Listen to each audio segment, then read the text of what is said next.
नमस्कार किसान भाइयों। मैं सूर्यदेवल फिर से हाजिर हूँ आपके अपने चैनल एग्रीकल्चर गुरुजी में। किसान भाइयों, आज हम बात करेंगे, अगर हमारा पेठी गन्ना है उसके अंदर हम टिल्डिंग को किस तरीके से बढ़ा सकते हैं, या फिर यदि हमारा पौधा गन्ना है उसके अंदर हम टिल्डिंग को कल्लों को किस तरीके से बढ़ा सकते हैं। आज की वीडियो के अंदर दो अलग अलग फार्मूले मैं आपको बताने वाला हूँ। एक आपको स्प्रे के बारे में बताया जाएगा कि आप कौन सा ऐसा स्प्रे है, ऐसा कौन सा स्प्रे का कॉम्बिनेशन है जिसका उपयोग करके हम अपने गन्ने की फसल के अंदर ज़्यादा से ज़्यादा टिल्डिंग ले सकते हैं, ज़्यादा से ज़्यादा कल्ले प्राप्त कर सकते हैं।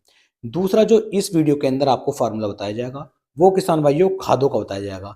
यानी कि आप लगभग 3 से लेकर 4 खाद आपको लेने हैं और इन चारों खादों को आपको एक साथ मिला करके यदि आप इनका उपयोग अपने गन्ने की फसल के अंदर करते हैं, चाहे तो वो आपका पौधा गन्ना हो या फिर किसान भाइयों वो आपका पेड़ी गन्ना हो, दोनों से किसी भी तरह का गन्ना क्यों ना हो, बहुत ही शानदार वाले कल्ले आपके खेत के अंदर बन करके चलेंगे। साथ ही साथ जो सबसे बड़ी समस्या इस समय पर चल रही है कि हमारे गन्ने की फसल के अंदर फंगस का अटैक बार बार लग जाता है और जब हमारे कल्ले निकल करके आते हैं वे कल्ले सूखने शुरू हो जाते हैं।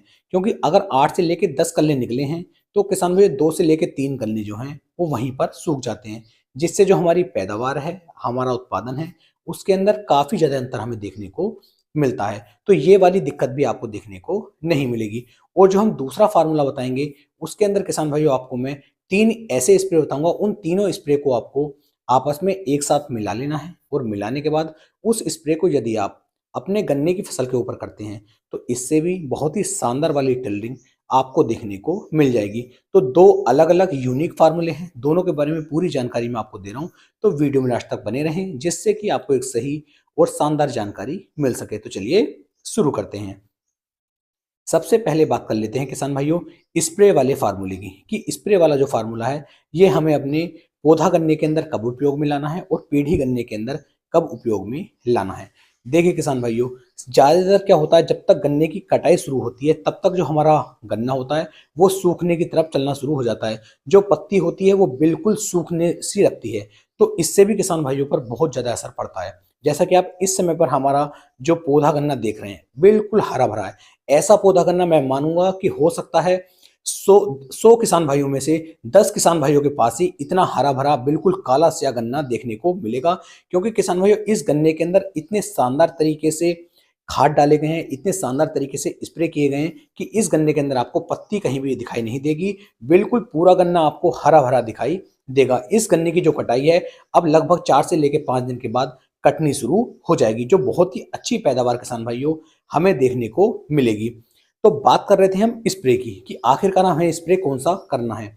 यदि आपका पौधा गन्ना है और पौधे गन्ने के अंदर किसान भाइयों जब लगभग 1 से लेकर 2 कल्ले टिल्डिंग होनी शुरू हो जाती है आपके गन्ने की, उस समय पर आपको स्प्रे करना है। यानी कि आप ऐसा मान लीजिए जब आपके गन्ने की फसल 50 से लेकर 55 दिन की हो जाती है, उस समय पर किसान भाइयों आपको जो है अपने गन्ने की फसल के अंदर स्प्रे करना चाहिए। यदि मैं पेढ़ी गन्ने की बात कर लूं तो पेढ़ी गन्ने में जब किसान भाइयों आपका जो पेढ़ी गन्ना है हल्का हल्का सा फुटाव देना शुरू कर दे, उस समय पर आप इस स्प्रे को कर सकते हैं। अब इस स्प्रे के अंदर आपको जो तीन स्प्रे मैंने आप बताए हैं और इन तीनों को आपको एक ही कॉम्बिनेशन के अंदर एक साथ मिला करके इनका उपयोग करना है। इनमें जो हमारा पहला स्प्रे है वो है किसान भाइयों कैल्शियम नाइट्रेट। कैल्शियम नाइट्रेट जो हमारा खाद होता है ये किसान भाइयों आपको लेना है लगभग 5 ग्राम प्रति लीटर के हिसाब से। इस तरीके से आप अंदाजा लगा सकते हैं। यदि आपको 150 लीटर पानी की आवश्यकता पड़ती है तो किसान भाइयों लगभग आपको 750 ग्राम के आसपास कैल्शियम नाइट्रेट की आवश्यकता पड़ेगी। या नॉर्मली यदि मैं 1 एकड़ खेत के लिए आपको बताऊं कि 1 एकड़ गन्ने के लिए आपको स्प्रे में कैल्शियम नाइट्रेट की कितनी आवश्यकता पड़ती है, तो आप 1 किलोग्राम प्रति एकड़ के हिसाब से यदि कैल्शियम नाइट्रेट को लेते हैं और इसका स्प्रे करते हैं तो ये हमारी फसल के अंदर जो नाइट्रोजन की मात्रा होती है उसकी ये पूर्ति कर देता है। क्योंकि ये बिल्कुल डायरेक्ट नाइट्रेट फॉर्म में आपको देखने को मिलता है, जो बहुत ही अच्छी तरीके से गन्ने के अंदर कल्ले और टिल्लिंग बनाने में हमारी काफी मदद करेगा। और बिल्कुल जड़ से ही जो हमारे कल्ले आएंगे वो किसान भाइयों मोटे मोटे निकल करके आएंगे। तो कैल्शियम नाइट्रेट आपको लेना है 1 किलोग्राम प्रति एकड़ के हिसाब से। अब बात करते हैं इसी स्प्रे के अंदर हमें दूसरा स्प्रे कौन सा लेना है।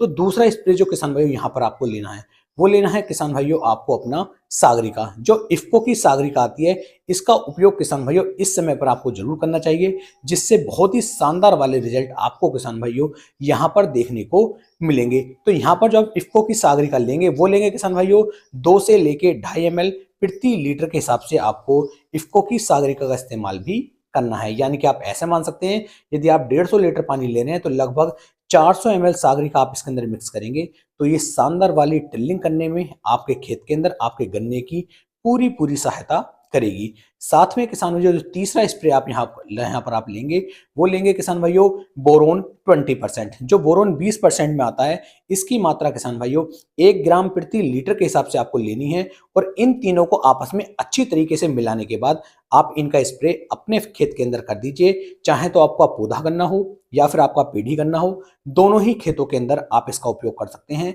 और उसके बाद आप अपने खेत की सिंचाई कर दीजिए, जिससे खेत के अंदर नमी बनी रहे।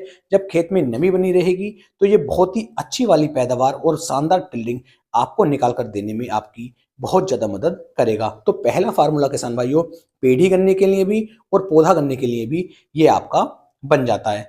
अब बात करते हैं किसान भाइयों हम अपने खाद वाले फार्मूले की, कि स्प्रे तो हमने कर दिया, अगर हम खाद डालना चाहते हैं तो खाद में हमें कौन कौन से खाद लेने होंगे जिनसे हमें ज्यादा अच्छी पैदावार देखने को मिल जाए।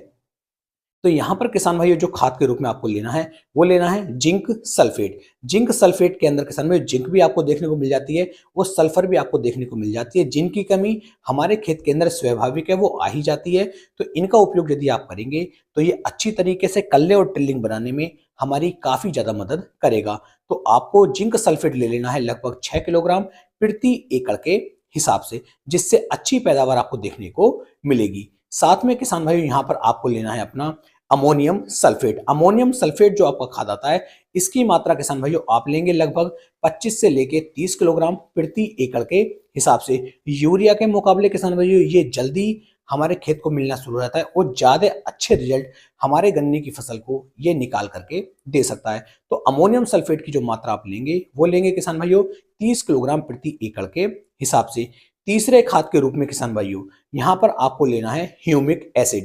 ह्यूमिक एसिड एक ऐसा खाद है जो जड़ों का निर्माण अच्छी तरीके से करता है, जड़ों का विकास अच्छी तरीके से करता है, और हमारा जो गन्ना होता है जितना अच्छी तरीके से जड़ों का विकास नीचे की तरफ करेगा, गन्ना उतनी ही अच्छी तरीके से ऊपर की तरफ भी किसान भाइयों ग्रोथ करेगा। तो यहाँ पर आपको ह्यूमिक एसिड भी लेना है, और ह्यूमिक एसिड जो आप लेंगे वो लेंगे किसान भाइयों 98% वाला, और इसकी मात्रा आपको लेनी है 1 किलोग्राम प्रति एकड़ के हिसाब से। तो इस तरीके से आपके पास ह्यूमिक एसिड 98% हो जाता है 1 किलोग्राम प्रति एकड़ के हिसाब से। साथ में 30 किलोग्राम आप लेते हैं अमोनियम सल्फेट, और साथ में किसान जो तीसरा खाद आप ले रहे थे वो मैंने आपको किसान भाई बताया था जिंक सल्फेट, जो लेना था आपको 6 किलोग्राम प्रति एकड़ के हिसाब से।